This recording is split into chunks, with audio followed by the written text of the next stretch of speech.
ان لوگوں نے مل کے بیٹھ کے انہوں نے اسیسمنٹ کیا ہے سچویشن کا، اور سچویشن کا اپوزیشن کے لیے اسیسمنٹ یہ ہے کہ عمران خان زخمی ہے، خاصا زخمی ہے۔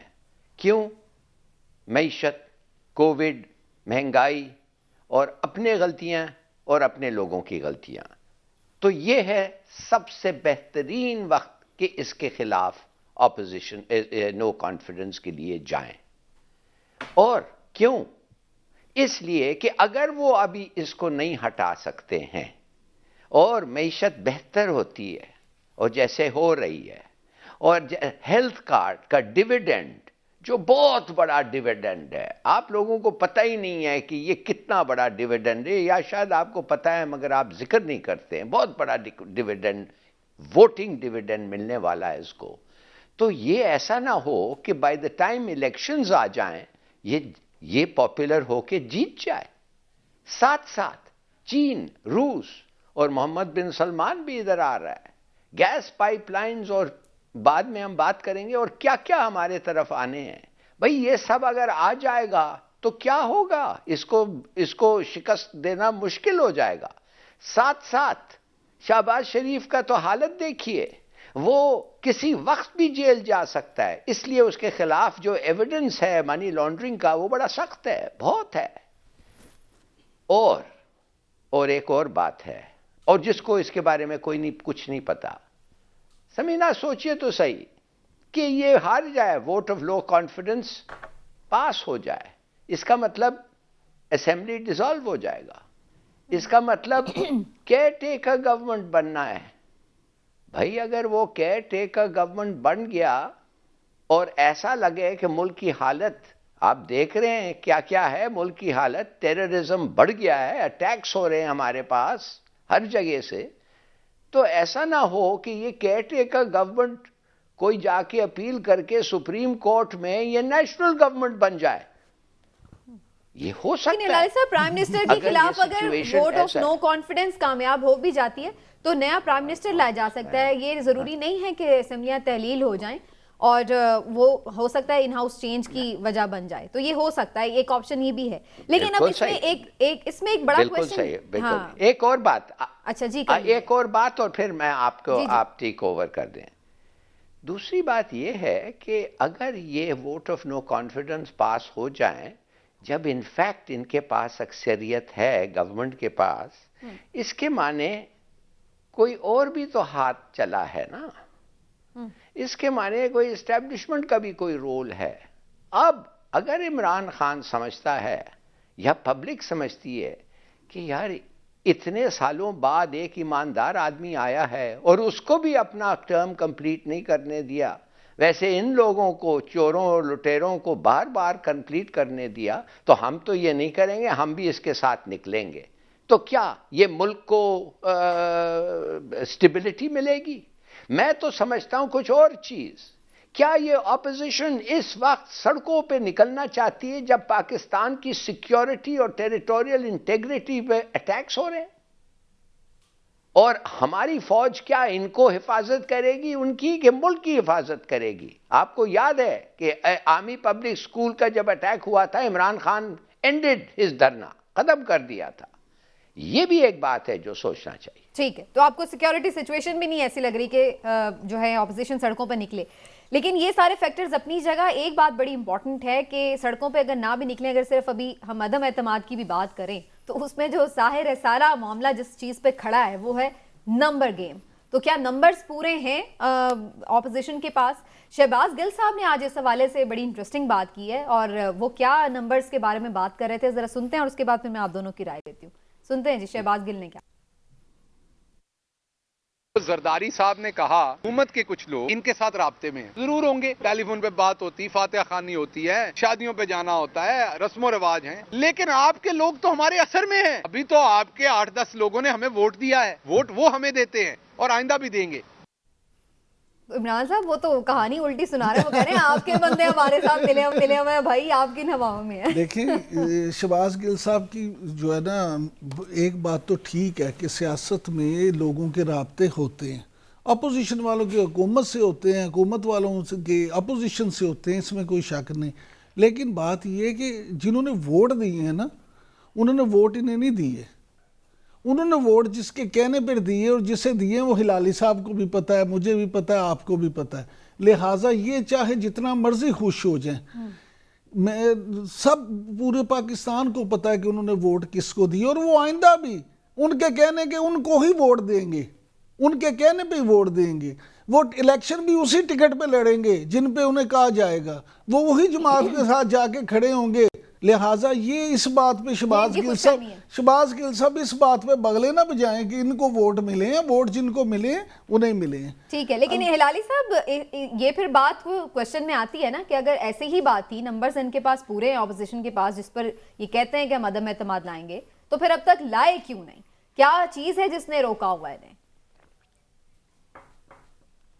نہیں, پہلے تو ان کا اتفاق اس بات پہ نہیں تھا, اب ان کا اتفاق ہو گیا اس بات پہ, تو اب تو ان کو لانا چاہیے. وہ خود کہہ رہے ہیں کہ ہم 20 لوگوں سے بات کر رہے ہیں, دوسرے پارٹی کہہ رہے ہیں ہم بھی 20 لوگوں سے بات کر رہے ہیں, مگر نام کسی کا وہ نہیں دیتے ہیں. وہ اس لیے نہیں دیتے ہیں کہ ایک ایک پہ بھروسہ نہیں ہے, وہ اس لیے نہیں دیتے ہیں کہ شاید جھوٹ بول رہے ہیں. میرا تو اپنا خیال ہے کہ یہ جو میں نے آپ کو ایکسپلین کیا ہے کہ اس ووٹ آف نو کانفیڈنس کا ٹائمنگ کیوں, اور میرا اپنا خیال یہ ہے کہ جس طریقے سے میں دیکھ رہا ہوں, اگر معیشت بہتر ہو جائے, جو قسم کا فیوچر میں دیکھ رہا ہوں پاکستان کا, میں تو سمجھتا ہوں کہ اگر اس وقت نہیں کامیاب ہوں تو اگلے الیکشن وہ فیوچر ہم سب کو ہی نظر آ جائے ہلالی صاحب, اور ہم کھلی آنکھوں سے دیکھیں. ہلالی صاحب 2-3 چیزیں ہیں جو میں آپ سے ضرور کرنا چاہوں گا ڈسکس. پہلی بات یہ کہ معیشت کیسے بہتر ہو سکتی ہے. ابھی دیکھیں آئی ایم ایف نے جو 6 نئی شرائط, اتنی کڑی شرائط نئی اور دے دی ہیں, اس کے بعد تو معیشت کا اور بٹا بیٹھے گا. دوسری بات یہ نہیں سوری عمران سوری فیکچولی جب آپ کو چیز کہتے, معاف کریے میں یہ آپ کو انٹرپٹ نہیں کرنا چاہتا. یہ جو آپ نے بات کی ہے نا کہ نیا شرط دے دیا ہے, ہاں جی عمران, یہ شرط ہم نے اپروو اور اگری کیا ہے. فواد چودھری صاحب ہمارے ساتھ لائن پر موجود ہیں. ہلالی صاحب تو پہلے ذرا ان کا کامنٹ ہے, اس کے بعد پھر آگے ڈسکشن تو ہوتی رہتی ہے معیشت پہ بھی. بہت شکریہ وفاقی وزیر اطلاعات فواد چودھری صاحب, آپ نے ہمیں جوائن کیا. چودھری صاحب سب سے پہلے تو چائنا کا وزٹ بھی آپ کر کے آئے ہیں, تو میں تھوڑا اس پر بھی آپ کا کامنٹ لے لوں کہ کتنا سکسیسفل یہ وزٹ رہا ہے, جو شاہ محمود قریشی صاحب کی گفتگو, اور جس طرح آپ نے بھی تھوڑا بریف کیا تھا میڈیا ٹاک میں, تو ہم کہیں کہ جو ایکسپیکٹیشنز تھیں وہ پوری ہو گئی چائنا کے وزٹ سے؟ لیکن یہ ایکسپیکٹیشنز ہماری 2 حصوں کے اوپر تعلقات ہیں. ایک ہمارا اسٹریٹجی کا حصہ ہے جس پہ ظاہر ہے چین اور پاکستان سالوں سے ایک دوسرے کے ساتھ کھڑے ہیں, اور یہ جو دورہ تھا اس کی بھی جو بنیادی اہمیت تھی وہ اسٹریٹجک تھی, کیونکہ جو ونٹر اولمپکس کی ابتدائی تقریبات تھیں, آپ کو معلوم ہے کہ اس پہ ایک جو ویسٹرن بلاک ہے اس نے اس کی ڈپلومیٹک بائیکاٹ کی تھی. تو چین نے اپنے ان دوستوں کو جن کے اوپر وہ اپنا ٹرسٹ کرتا ہے, جن کو وہ سمجھتا ہے کہ مشکل وقت میں اس کے ساتھ کھڑے ہوں گے, ان کو دعوت دی تھی آنے کی. اور پرائم منسٹر صاحب بھی جو پاکستان کے وزیر اعظم 20 ملکوں کے سربراہان میں شامل تھے, جو کہ ونٹر اولمپکس میں کی ابتدائی تقریبات میں جنہوں نے شرکت کی. اور دوسرا حصہ ظاہر ہے ہمارا اکنامک کوآپریشن کا ہے, جو سی پیک کی صورت میں اب ہمارے سامنے ہے. سی پیک کے بھی پھر آگے 3 حصے تھے. پہلا کہ گوادر پورٹ بنے, وہ بن گئی. پھر دوسرا حصہ یہ تھا کہ اس کی کنیکٹیوٹی ڈیولپ ہو, اور اب تیسرا حصہ یہ ہے کہ یہ جو سڑکیں بنی ہیں, موٹر ویز جو بنی ہے, ان کے رائٹ لیفٹ کے اوپر جو ہم انڈسٹریل زونز ہیں ان کو آباد کریں. اور اب وہ جو آباد کرنے کا عمل ہے وہ انشاءاللہ شروع ہو چکا ہے. یہ پہلے دونوں جو عمل ہیں ان سے تھوڑا زیادہ وقت بھی لے گا اور تھوڑا زیادہ پیچیدہ بھی ہے, لیکن اصل مرحلہ انشاءاللہ یہ ہے اور یہ بھی کامیاب ہوگا. لیکن چودھری صاحب بہت سارے لوگوں کا یہ خیال ہے کہ شاید چائنا کی ریزرویشنز تھیں, سی پیک پہ کام سلو تھا یا مسائل تھے, تو وہ چیزیں اب ہم کہہ سکتے ہیں کانفیڈنٹلی کہ بالکل کوئی ایشو نہیں گیا, سارے ایشو ریزالو ہو گئے ہیں اس حوالے سے؟ یہ پاکستان میں زیادہ تر لوگ جن کو یہ بھی نہیں پتا کہ بائی لیٹرل دورہ کیا ہوتا ہے اور ملٹی لیٹرل دورہ کیا ہوتا ہے, ملٹی لیٹرل انگیجمنٹ کیا ہوتی ہے, وہ بھی فورن پالیسی کے اوپر بیٹھ کے تبصرے کرتے ہیں. جن کو تو یہ بھی اسی طرح کی تبصرے ہیں جن میں لوگوں کو سبسٹینس کا نہیں پتا اور جن کو ڈپلومیسی کا نہیں پتا، وہ بیٹھ کے تبصرے شروع کر دیتے ہیں. جس طرح سے یہاں پہ بھی بے شمار لوگوں کو یہ بھی نہیں پتا تھا کہ جب وزیر اعظم بائی لیٹرل ٹور پہ جائے گا تو پھر کون ریسیو کرے گا، اور ملٹی لیٹرل ٹور پہ جائے گا تو پھر ایئرپورٹ کے اوپر کون ریسیو کرے گا. تو یہ بھی اس طرح کے تبصرے جی، اس پہ بھی کافی ڈسکشن ہو رہی تھی کہ شاید انہیں کوئی اتنا پروٹوکول نہیں ملا. لیکن چودھری صاحب، تھوڑا ہم آپ سے پولیٹیکل سچویشن کے اوپر بھی بات کرنا چاہتے ہیں. جب آپ لوگ یہ اظہار یکجہتی کر رہے تھے چائنا کے ساتھ، تو ادھر بھی ایک اظہار یکجہتی ہوا ہے پی پی اور پی ایم ایل این کا آپس میں، تو بڑی ان کی تو دوبارہ سے گٹھ جوڑ ہو رہا ہے. کوئی حکومت ان سے خوف محسوس کر رہی ہے عدم اعتماد کی؟ وہ تو تیاری کر رہے ہیں. آپ کو یاد ہوگا کہ وزیر اعظم عمران خان نے بہت پہلے یہ کہا تھا کہ جب بھی ان پہ ہاتھ پڑے گا یہ اکٹھے ہو جائیں گے، اور اب بھی آپ دیکھتی ہیں کہ جو ہی ان کے اوپر ہاتھ پڑنے کا خدشہ ہوتا ہے یا لگتا ہے کہ اب ان کے اوپر جو کیسز ہیں وہ اب تیزی سے آگے بڑھیں گے یا اکٹھے ہو جاتے ہیں. یہ بیسکلی ایک الائنس آف کرمنلز ہے جس کا واحد مقصد یہ ہے کہ اکاؤنٹیبلٹی کو روکا جا سکے، احتساب کو روکا جا سکے. حکومت کے لیے یہ سیاسی خطرہ تو آپ نے دیکھا کہ یہ سینٹ میں بھی نہیں بن سکے جہاں پہ ان کی ایک پوری اکثریت ہے، وہاں پر بھی یہ کوئی چیلنج حکومت کو نہیں دے سکے، تو باقی نیشنل اسمبلی میں تو یہ چیلنج دینے کی پوزیشن میں ہی نہیں ہے. سو یہ آخری ایک ان کا سمجھیے کہ ان کا تھا معاملہ، وہ بھی انشاءاللہ ختم ہو جائے گا اور آپ دیکھیں گی کہ یہ بھی ایک اور ناکام ملاقات ثابت ہوگی. اچھا چوہدری صاحب، دو چیزیں میں آپ سے ضرور جاننا چاہوں گا. ایک تو اس پہ کہ یہ تو ایک مثال تو موجود ہے نا، جب یوسف رضا گیلانی صاحب حفیظ شیخ سے الیکشن جیت گئے تھے اور پھر وزیر اعظم صاحب نے خود اعتماد کا ووٹ لیا تھا، تو کیا دوبارہ ایسی کوئی صورتحال تو نہیں پیدا ہو سکتی؟ دیکھیے جی، جو الیکشن جیت گئے تھے اس کی ویڈیوز بھی آ گئی ہوئی ہیں کہ وہ کیسے الیکشن جیتے تھے اور کیا جو ہے وہاں پر ہوا تھا. اب یہ صورتحال اس لیے پیدا نہیں ہو رہی کہ یہ تو پارٹیز کمزوری کی طرف ہے، اور دوسرا یہ پارٹیز کا بھی نہیں. آج آپ نے شاید خاقان عباسی صاحب کا دیکھ لیا کہ انہوں نے کس طرح سے اس ملاقات کے اوپر تحفظات کا اظہار کیا اور انہوں نے یوسف رضا گیلانی کو کرٹیسزم کا نشانہ بنایا. تو ابھی تو یہ تو ایک صرف اس کا ملاقات کا اور کوئی مقصد ہی نہیں ہے سوائے اس کے کہ مقدمات کے اوپر اسٹریٹجی طے کی جا سکتی ہے، اور وہ انہوں نے مل بیٹھ کے کی ہے. اچھا چوہدری صاحب، یہ بتائیے گا، آپ نے خود ہی کہا کہ یہ جب عمران خان صاحب نے بھی یہ کہا تھا کہ جب ان پہ ہاتھ پڑے تو یہ اکٹھے ہو جاتے، اور اب بھی صرف اسی لیے اکٹھے ہوئے ہیں. تو جب یہ اکٹھے ہو جاتے اور ہاتھ پڑتا تو پھر یہ سزا سے بچ جاتے ہیں، تو کیا اس کا مطلب یہ ہے کہ ان کے اکٹھے ہونے سے حکومت دباؤ میں آ جاتی ہے؟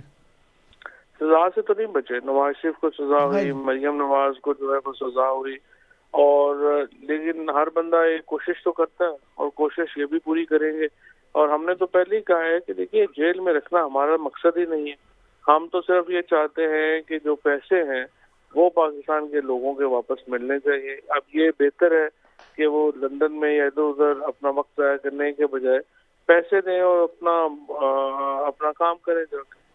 اچھا چودھری صاحب، ان کا جو تکیہ ہے وہ زیادہ وہی کہتے ہیں آپ لوگوں کے لوگ ان سے رابطے میں، اور آپ کو بھی پتہ ہے کہ آپ کی جماعت کے کچھ لوگ ہیں جو پارٹی پالیسی کے اگینسٹ بات بھی کر دیتے ہیں، اور کچھ گروپس بھی ہیں جو آپ لوگوں کو وقتاً فوقتاً ٹف ٹائم دے دیتے ہیں، اور پھر کچھ وہ اشاروں کے بھی شاید منتظر ہوتے ہیں لوگ. پھر الائز ہیں وہ بھی کبھی کبھی آپ لوگوں کے ساتھ اکھڑے نظر آتے ہیں.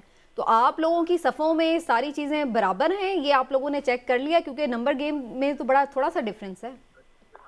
دیکھیے جی، کوئی تھوڑا ڈفرینس نہیں ہے، اب تو بڑا ڈفرینس ہے. یہ جو بات ہے کہ فلانے نے یہ بات کی، فلانے نے یہ بات کی، یہ تو جب ایک پولیٹیکل الائنسز بنتے ہیں ان میں بات چیت یہ وہ چلتے رہتے ہیں. لیکن حقیقت یہ ہے کہ کسی کا کوئی دماغ تھوڑا ہی خراب ہے کہ وہ عمران خان کو چھوڑ کے، جو ملک کے سب سے پاپولر لیڈر ہے، اور پی ٹی آئی جو ملک کی سب سے بڑی جماعت ہے، اس کو چھوڑ کے ریجنل پارٹیز میں چلا جائے، اور پیپلز پارٹی یا پی ایم ایل این جن کا کوئی چانس ہی نہیں ہے اگلے الیکشنز میں، ان میں شامل ہو جائے. کسی کا کوئی دماغ تو خراب نہیں ہے.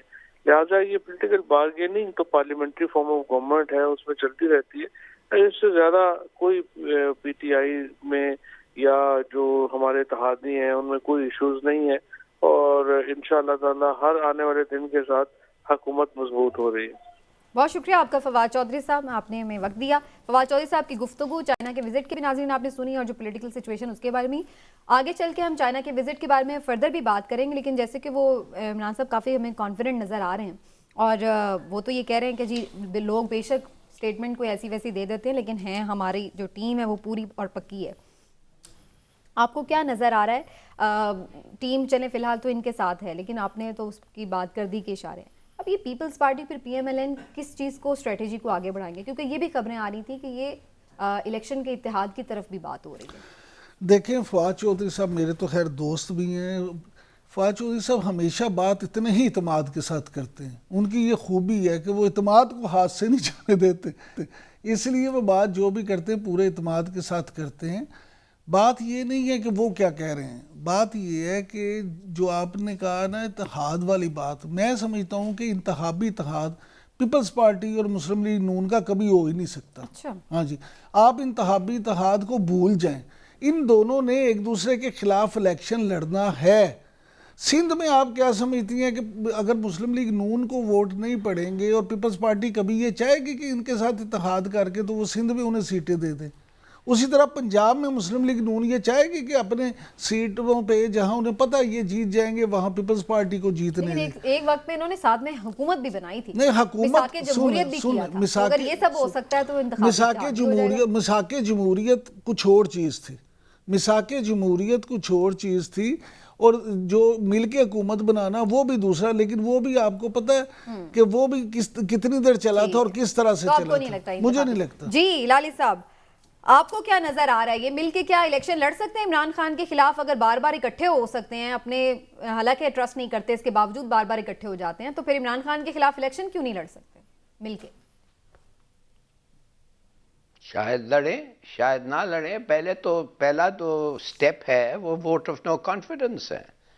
اگر یہ ہار جائیں تو پھر کیا ان کا رہ جاتا ہے؟ بار بار انہوں نے ہارے ہیں، اور اگر یہ جیت جائیں تو پاکستان کا چہرہ بدل جائے گا. بہت بڑی چیزیں ہوں گی اس کے بعد. میرے خیال میں اس کے بعد کافی حد تک ڈی اسٹیبلائزیشن ہوگا، اور پھر دیکھنا پڑے گا کہ کیا ہوتا ہے کیا نہیں ہوتا ہے. یہ سب these are all imaginary things. یہ دیکھتے ہیں کہ ان ووٹ آف نو کانفیڈنس ان لوگ کتنے ووٹ سے ہارتے ہیں. اچھا، آپ کو یہ یقین ہے کہ ہاریں گے ہی، بس یہ دیکھنا ہے کہ مارجن کتنا ہوتا ہے. انٹرسٹنگ. ٹھیک ہے لالی صاحب، چلیے جی لیتے ہیں جناب بریک سے واپس آتے ہیں تو دورہ چین کے حوالے سے گفتگو کریں گے، جس کا ذکر ابھی ہم نے فواد چودھری صاحب سے بھی کیا. ان کے بقول بڑا زبردست دورہ رہا، لیکن کیا واقعی ایسا ہے؟ اور آگے پھر پرائم منسٹر کا روس کا بھی دورہ آ رہا ہے، تو یہ ایک نئی ایسے لگ رہا ہے کہ پولیٹیکل گیم بھی بن رہی ہے انٹرنیشنلی. اگر ہم اس کو دیکھیں کیا سب کچھ ہونے جا رہا ہے، بدلنے جا رہا ہے خطے میں. بات ہوگی ایک بریک کے بعد. ہمارے ساتھ رہیے.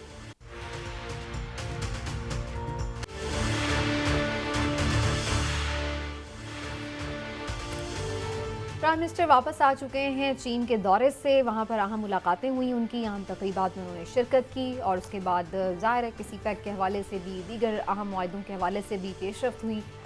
شاہ محمود قریشی صاحب اس دورے کے حوالے سے کیا کہہ رہے ہیں؟ ہماری توقع سے بھی زیادہ ہمیں پذیرائی ملی ہے، ہم نے گرم جوشی دیکھی ہے، اور میں نے چین جو سمت ہے بڑی واضح دیکھی ہے، اور اس سمت میں پاکستان نمایاں ہے. اور ابھی آپ نے فواد چودھری صاحب کو تو سن ہی لیا، وہ بھی اس دورے کو بڑا کامیاب دورہ گردان رہے ہیں. کیا واقعی ایسا ہے؟ اور اس دورے کے بعد ہم کیا توقعات رکھیں؟ کیا جو یہ معاہدے ہوتے ہیں یا جو چیزیں اکنامک ایکٹیویٹی بڑھتی ہے وہ کب تک عوام تک پہنچے گی، اس کے ثمرات؟ یہ بھی بات کرنا بڑا ضروری ہے. پہلے میں جاؤں گی لالی صاحب کی طرف، اور تھوڑا سفارتکاری کے حوالے سے پہلے بات کریں گے، پھر بعد میں ذرا اکانومی کے اوپر اس کے اثرات کی بات کریں گے. لالی صاحب، what do you see؟ جیسے ابھی فواد چودھری صاحب بھی بتا رہے تھے کہ اس پہ بھی بڑی تنقید ہو رہی تھی کہ پتہ نہیں ویسا ریسیپشن ملا یا نہیں ملا. ان چیزوں کو بھی آپ دیکھیں، پھر جو ان کی ملاقاتیں ہوئی ہیں، جو چائنا کا ریاکشن رہا ہے پاکستان کے لیے، اوور آل آپ کو کیا لگ رہا ہے کتنا سکسیسفل وزٹ رہا ہے پرائم منسٹر کا؟ یہ میرے خیال میں بہت ہی سکسیسفل رہا ہے، اس لیے کہ ایک تو چائنا کے ساتھ ہمارا گڈ ول تو ہے، دوستی تو ہے، مگر دیکھیے اس وقت گریٹیٹیوڈ ان کا کیسے انہوں نے ایکسپریس کیا. دو وجہ ہے.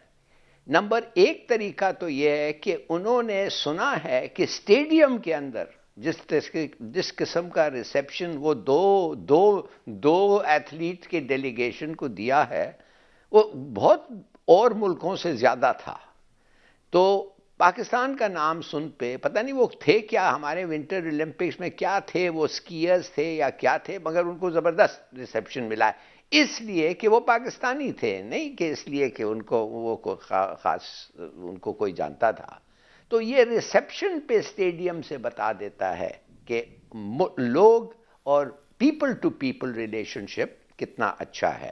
دوسری بات یہ ہے کہ دیکھیے جب ایک پرائم منسٹر جاتا ہے اور ایک پرائم منسٹر سے بات کرتا ہے تو ضروری نہیں ہے کہ وہ پریزیڈنٹ بھی اس کو پرسنلی ملے, حالانکہ بہت دفعہ ہوتا بھی ہے یہ, مگر چین کا پرائم منسٹر ہمارے پریزیڈنٹ سے کچھ زیادہ اس کے پاس پاورز ہیں, تو ایسا نہیں ہے کہ وہ صرف ایک سائنیکیور ہے. مگر پھر بھی ان کے لیے پریزیڈنٹ زی فزیکلی ان کے ساتھ ملاقات ہوئی, حالانکہ بہت اور بھی لوگ تھے. ویری گڈ, یہ تو ہوا. دوسری بات میرے خیال میں یہ ہے سمینہ کہ $4 بلین کا ہمیں رول اوور مل گیا ہے. $4 بلین جو ہمیں مارچ میں واپس کرنا تھا وہ ابھی کرنے کی ضرورت نہیں ہوگی مارچ میں. دوسری بات ہے کوادر کا $4 بلین 350 تھا پارک کے لیے, وہ ہوگا, اور 400 ملین تھا ٹیکسٹائل کلسٹر کے لیے, وہ بھی ہو رہا ہے. اور ایک چیز جو شاید زیادہ لوگوں نے نوٹس نہیں کیا, ہمارے اور چین کے درمیان ایک اگریمنٹ ہے جو وہ کہتا ہے کرنسی سواپ اگریمنٹ. اس کا یہ بڑی اچھی بات ہے اس کرنسی سواپ اگریمنٹ میں کہ جب ہم ان سے کچھ لیتے ہیں, مثال کے طور پہ $4 بلین کا کرنسی سواپ اگریمنٹ ان کے ساتھ ہے, تو وہ جو ہمارا جو بوروئنگ ہوتا ہے وہ جو ہے وہ ہمارے کیا کہتے ہیں وہ ہمارے آفیشل بوروئنگز پہ نہیں جاتا ہے, اس لیے کہ کرنسی سواپ ہے. تو وہ کہتے ہیں ہم کچھ دیتے ہیں اس سے کچھ لیتے ہیں, لہٰذا اس کو آفیشل بوروئنگ پہ ڈیٹ پہ نہیں جاتا ہے. مگر اس لیے کہ ہمیں بہت زیادہ فارن ایکسچینج کی ضرورت ہے تو $4 بلین کا یہ بھی ہے. تو میرے خیال میں all in all it has been a very good اس طریقے سے. ٹھیک ہے. پھر تو خیر وہ انڈسٹریل کوآپریشن کے ساتھ جو ہوا ہے سمینہ, ری لوکیشن آف چائنیز انڈسٹری اگر چین سے ہو کے ادھر آئے, آپ سوچئے ہمارے کتنے لیبر کو کیا یہ ہوگا. ٹریننگ ہوگی, ٹرین بھی یہ کریں گے, مانیٹر کریں گے, پلان کریں گے, انیشیٹ کریں گے, پروجیکٹ ایکسیکیوٹ کریں گے, لکھ کے دیا ہے انہوں نے ہمیں, اور ہم یہ بھی آپ کے لیے کریں گے. میں نے ان کا بھی تو ظاہر ہے فائدہ ہوتا ہے. اکنامک زونز جو تو بات ہوئی ہے اس کے بارے میں, وہ 3 بن گئے, 6 باقی ہیں. میرے خیال میں all in all Samina it was a first class trip, اور ان کو بڑا خوش ہونا چاہیے. اور ایگریکلچر کے حوالے سے بھی, اور ایک بات لاسٹ چیز کشمیر پہ سمینہ, کشمیر پہ ایک لاسٹ چیز میں بتا دوں. کشمیر پہ انہوں نے ان کے اسٹیٹمنٹ میں جوائنٹ اسٹیٹمنٹ میں کہا ہے کہ ہم بالکل نہیں سپورٹ کرتے جو ہندوستان نے یونیلیٹرل سٹیپس لیا ہے. مانے کہ ایک اگریمنٹ ہے کشمیر پہ, اس پہ ہم چل رہے ہیں.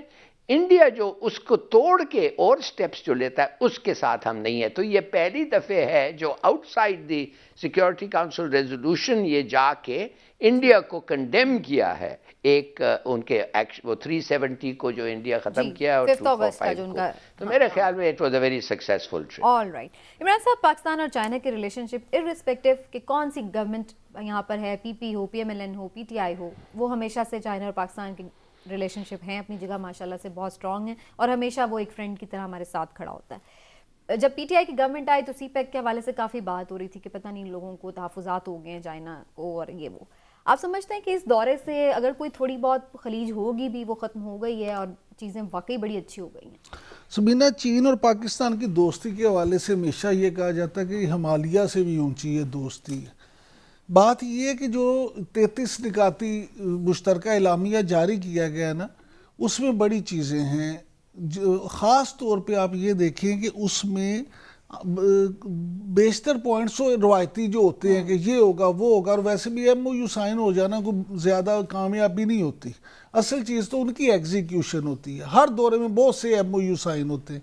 معاملہ یہ ہے کہ جو اس دفعہ اس میں خاص طور پہ بات کی گئی ہے وہ ہے سیکیورٹی کے حوالے سے. پہلے بھی ہم نے جیسے بات کی سیکیورٹی پہ ان کا ہے کہ جی جو پاکستان سی پیک کے حوالے سے جو ہمارے پروجیکٹس ہیں، جو چینی لوگ ہیں، اثاثہ جات ہیں، ان سب کی سیکیورٹی یقینی بنائے.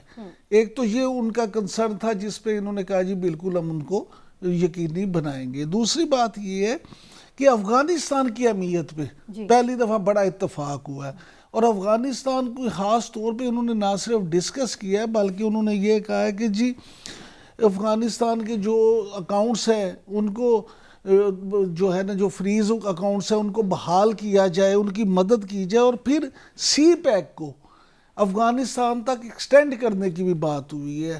اور یہ دیکھیں یہ انہوں نے کہا کہ چائنا، پاکستان اور افغانستان تینوں کے وزراء خارجہ بیٹھ کے تو آپس میں اجلاس کر کے اور میٹنگز بھی کریں گے. انہوں نے ایک کمیٹی بھی بنا دی ہے جو شاید اگلے مہینے دورہ بھی کرے گی جو اسپیسیفکلی افغانستان والے بالکل ایسا ہی. اب یہ اگر آپ ساری چیزیں دیکھیں تو اس کا مطلب یہ ہے کہ چین جو ہے وہ پاکستان کے ساتھ مل کے مزید آگے بڑھنا چاہتا ہے. اب ہماری حکومت کو بھی یہ چاہیے کہ جس طرح آپ نے کہا تھا کہ پاکستان کی دوستی وزیر اعظم یا صدر کی سطح پہ نہیں ہوتی، پاکستان اور چین کی دوستی دونوں ملکوں کی سطح پہ ہے.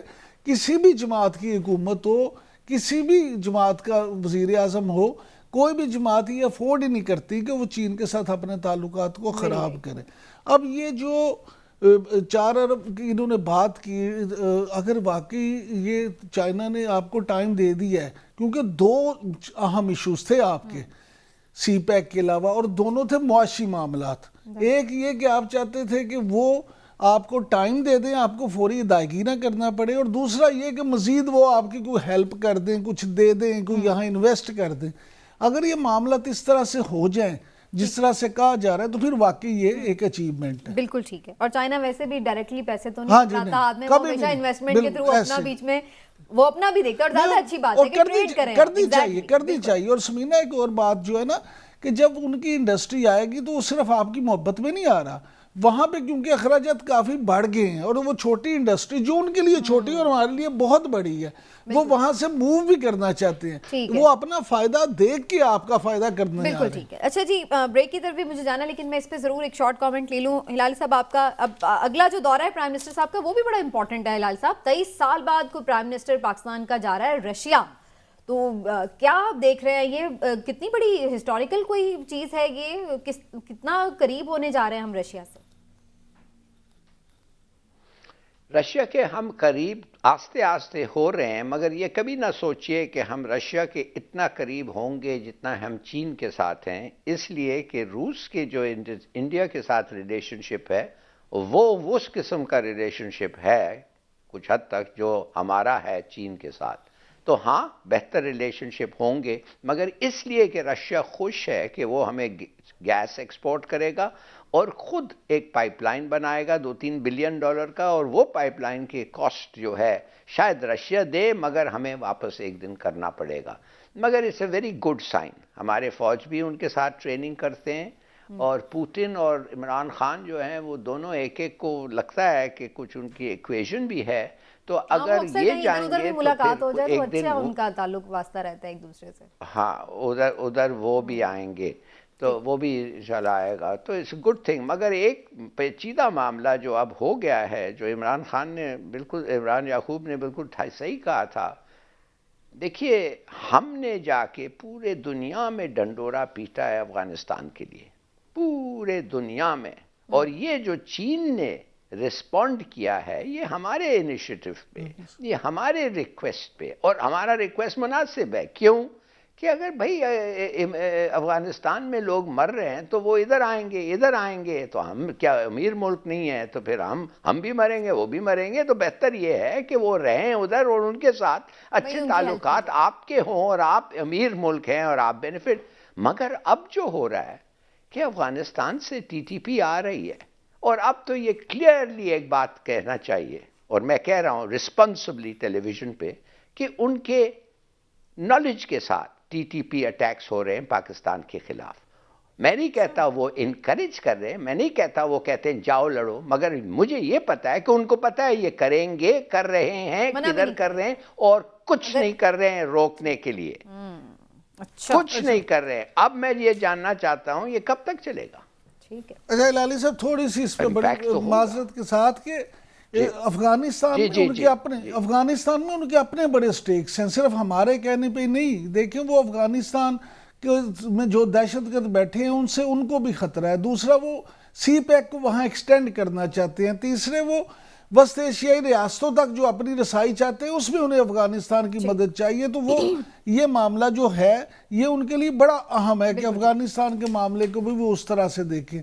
دوسری جو یہ روس والی بات ہے تو ایک بات ہمارے لیے بڑی یہ خوش آئندہ ہے. ویسے تو یہ بڑی پرانی کوشش ہے. آپ کو یاد ہوگا کہ نواز شریف کی حکومت میں روس اور پاکستان نے پہلی دفعہ فوجی مشقیں بھی اکٹھی کی تھی، اور اس کے بعد یہ ہوا کہ اب یوکرائن اور روس کا جو معاملہ چلا ہے اس میں انڈیا بھی بڑے مخمصے میں ہے اس وقت کہ وہ روس کی سپورٹ کرے یا امریکہ کا ساتھ دے. تو یہ ایک ایسا وقت ہے کہ ہم پاکستان ایک اچھی پالیسی اپنا کے رشیا کے ساتھ بھی اپنے معاملات کو بہتر کر سکتا ہے. بالکل ٹھیک ہے. چلیں جی وقت ہو گیا ایک بریک کا. ناظرین ہم ایک چھوٹا سا بریک لیتے ہیں اور اس کے پاس آتے ہیں بریک کے بعد.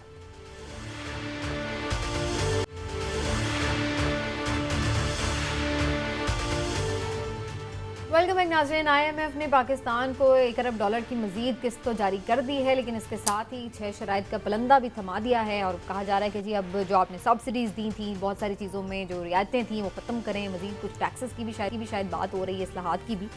تو کیا بڑا سخت ہے یہ سارا معاملہ؟ ہلالی صاحب آپ اس وقت کہہ رہے تھے یہ بڑی اچھی بات ہے IMF کی. آپ اپنا آرگومنٹ بھی کمپلیٹ کر لیں اور میرے کوشچن کا آنسر بھی کر دیں. پہلی بات تو یہ ہے کہ IMF کے جو شرطیں ہیں یہ سب شرطیں ہمارے سامنے پیش ہوئے ہیں، اور یہ سب شرط جو ہیں یہ ہم نے ایکسیپٹ کیا ہے. تو یہ کہنا کہ ہمیں کوئی پتہ نہیں تھا اور تھوپ دیا ہے انہوں نے 6-7 اور شرطیں، غلط بات.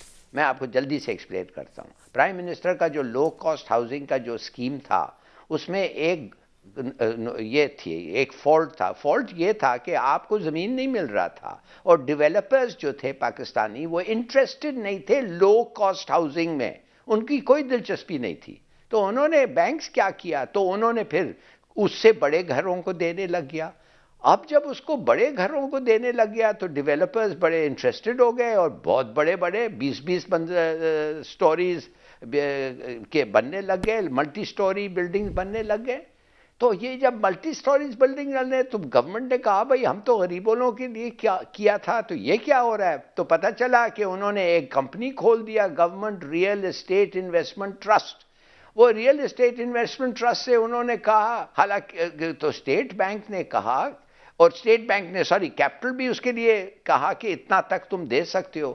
وہ سٹاک مارکیٹ میں لسٹ ہو گئے. جب سٹاک مارکیٹ پہ لسٹ ہو گیا تو غریب آدمی بھی جا کے، غریب تو خیر سٹاک مارکیٹ کوئی جاتا ہی نہیں ہے، مگر sort of middle class, lower middle class بھی جب کسی کے پاس کوئی لگ گیا پیسے کا تو جا کے وہ شیئرز خرید سکتا تھا ریئل انویسٹمنٹ ٹرسٹ میں. تو اس طریقے سے یہ ہم لوگوں، یہ گورنمنٹ نے سوچا کہ بھئی پیسے آئیں گے اور اچھا کنسٹرکشن انڈسٹری کو بھی بوم ملے گا. مگر IMF نے کہا بھئی تم نے غریب لوگوں کو لیے کیا تھا، اب یہ اتنے پیسے جا رہے ہیں اسکیم میں تو غریب بہت کم ہیلپ ہو رہا ہے، غریب کو کوئی خاص مدد نہیں مل رہی ہے. تو مہربانی سے اس کو ختم کرو یا کم کرو، اور یہی پیسے ان پروجیکٹس پہ لگاؤ جو غریب آدمی کو کی مدد ہو. یہ تو پہلی بات. دوسری بات یہ ہے، اگر میں آپ کو، کہ انہوں نے کہا انکم ٹیکس پہ ہمارے سلیبز ہیں. انہوں نے کہا یہ سلیبز بہت ہیں، جدھر 5 سلیبز ہیں انہوں نے کہا 2 یا 3 کرو. یا 2 یا 3 کرنے کے مطلب یہ ہوتا ہے کہ ایوریج انکم ٹیکس پھر اس پہ ٹیکس ہوتا ہے. وہ جو نیچے سلیبز میں لوگ ہوتے ہیں جو غریب ہوتے ہیں ان کو پھر تھوڑا سا زیادہ دینا پڑتا ہے، اس لیے ایوریج جب ہوتا ہے تو ان کے سلیب سے اونچا ہوتا ہے. تو پھر اوورآل آپ کو لگتا ہے کہ وہ ان کی ٹھیک ہے ڈیمانڈز. لیکن الہی صاحب اس پہ ہم ڈیٹیل میں پھر بھی کبھی بات کریں گے، بھی وقت بھی کم ہو رہا ہے. میں ذرا شارٹ سا کمنٹ عمران صاحب سے بھی لے لوں. عمران صاحب لوگ تو کہہ رہے ہیں کہ IMF کے مطالبے مانے تو مزید مہنگائی آئے گی. دیکھیں میں یہ کہتا ہوں کہ اگر حکومت سے مل کے بھی انہوں نے کیا ہے تو کیا اس کا کوئی فائدہ ہوگا؟ غریب تو بیچارہ مزید پس جائے گا. جن سلیبز کی بات کر رہے ہیں لالی صاحب، آپ دیکھیں ایک تو یہ کہ طبقہ جو تنخواہ دار طبقہ ہے پہلی 35% انکم ٹیکس دے رہا ہے. اب اس میں انہوں نے کہا جی 11 سلیبز ہیں آپ کی، اس کو 6 کر دیں. جب یہ 11 سے 6 ہوں گی تو ایک مثال ہے کہ اگر ایک بندہ جو پہلے 40,000 سیلری لے رہا تھا تو وہ اگر تھا 50,000 سے نیچے والی سلیب میں اور اس کا کٹ رہا تھا اگر 5,000 سپوز، تو جب وہ 70,000 والی سلیب میں آئے گا تو وہ 5,000 کی بجائے اسے 8,000 انکم ٹیکس دینا پڑے گا یا 7,000 انکم ٹیکس دینا پڑے گا، تو وہ مزید پھنسے گا۔ معاملات یہ ہیں کہ وہ جو کہتے ہیں برق گرتی ہے تو بیچارے مسلمانوں پہ، معاملہ پھر وہی ہے کہ مڈل کلاس اور لوئر مڈل کلاس یہ ٹیکس بل واسطہ لگائیں یا ڈائریکٹ لگائیں، گردن انہیں کی شکنجے میں آئے گی۔ آپ کو سن کے حیرانی، میں تو کہتا ہوں بلکہ پریشانی ہوگی کہ پاکستان کے ذمہ جو قرضوں کی موجودہ شرح وہ 86.7% ہے۔ اب یہ جب آپ پیسے لیں گے کسی سے تو دینے تو پڑیں گے اور وہ اپنی شرطیں بھی رکھے گا۔ بالکل ٹھیک ہے، وقت ختم ہو گیا ہے، یہ ایک واسٹ ٹاپک ہے لالی صاحب، اس پہ ہم پھر بھی ڈیٹیل میں بات کریں گے۔ دیکھتے ہیں کہ آنے والے دنوں میں پاکستان کی معیشت میں مزید ہمیں کچھ طوفان نظر آتے ہیں یا تھوڑی سٹیبلٹی نظر آتی ہے۔ آج کے پروگرام سے اتنا ہی ناظرین، پھر ملیں گے، اللہ حافظ۔